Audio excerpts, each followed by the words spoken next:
वृंदा कैसे बनी तुलसी। पौराणिक काल में एक थी लड़की, नाम था वृंदा। राक्षस कुल में उनका जन्म हुआ था। वृंदा बचपन से ही भगवान विष्णु जी की परम भक्त थी। बड़े ही प्रेम से भगवान की पूजा किया करती थी। जब वह बड़ी हुई तो उनका विवाह राक्षस कुल में दानव राज जलधर से हो गया। जलधर समुद्र से उत्पन्न हुआ था। वृंदा बड़ी ही पतिव्रता सती थी, सदा अपने पति की सेवा किया करती थी। एक बार देवताओं और दानवों में युद्ध हुआ। जब जलधर युद्ध पर जाने लगे तो वृंदा ने कहा, स्वामी आप युद्ध पर जा रहे हैं, आप जब तक युद्ध में रहेंगे मैं पूजा में बैठकर आपकी जीत के लिए अनुष्ठान करूंगी, और जब तक आप वापस नहीं आ जाते मैं अपना संकल्प नहीं छोड़ूंगी। जलधर तो युद्ध में चले गए और वृंदा व्रत का संकल्प लेकर पूजा में बैठ गई। उनके व्रत के प्रभाव से देवता भी जलधर को ना जीत सके। सारे देवता जब हारने लगे तो भगवान विष्णु जी के पास गए। सबने भगवान से प्रार्थना की तो भगवान कहने लगे कि वृंदा मेरी परम भक्त है, मैं उसके साथ छल नहीं कर सकता। पर देवता बोले, भगवान दूसरा कोई उपाय भी तो नहीं है, अब आप ही हमारी मदद कर सकते हैं।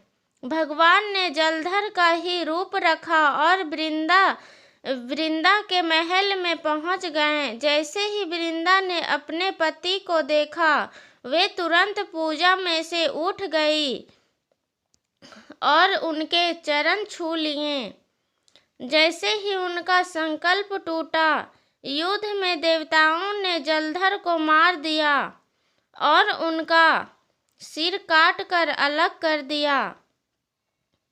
उनका सिर वृंदा के महल में गिरा। जब वृंदा ने देखा कि मेरे पति का सिर तो कटा पड़ा है, तो फिर ये जो मेरे सामने खड़े हैं ये कौन हैं?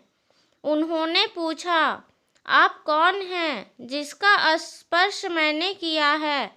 जब भगवान अपने रूप में आ गए पर वे कुछ ना बोल सके। वृंदा सारी बात समझ गई। उन्होंने भगवान को श्राप दे दिया, आप पत्थर के हो जाओ। भगवान तुरंत पत्थर के हो गए। सभी देवता हाहाकार करने लगे। लक्ष्मी जी रोने लगी और प्रार्थना करने लगी। तब वृंदा जी ने भगवान को वापस वैसा ही कर दिया और अपने पति का सिर लेकर वे सती हो गई। उनकी राख से एक पौधा निकला।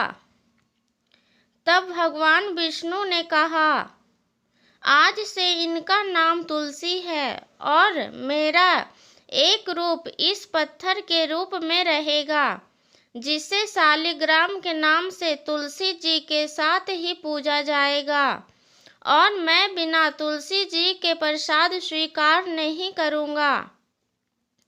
तब से तुलसी जी की पूजा सभी करने लगे और तुलसी जी का विवाह शालिग्राम जी के साथ कार्तिक मास में किया जाता है। देवउठनी एकादशी के दिन इसे तुलसी विवाह के रूप में मनाया जाता है। तुलसी महारानी की जय। हरि हरि बोल। धन्यवाद। अगर कहानी अच्छी लगी हो तो चैनल को सब्सक्राइब करें और लाइक करें। धन्यवाद। ऐसे ही अच्छी कहानियाँ के लिए हमें सपोर्ट करें और लाइक करें। धन्यवाद।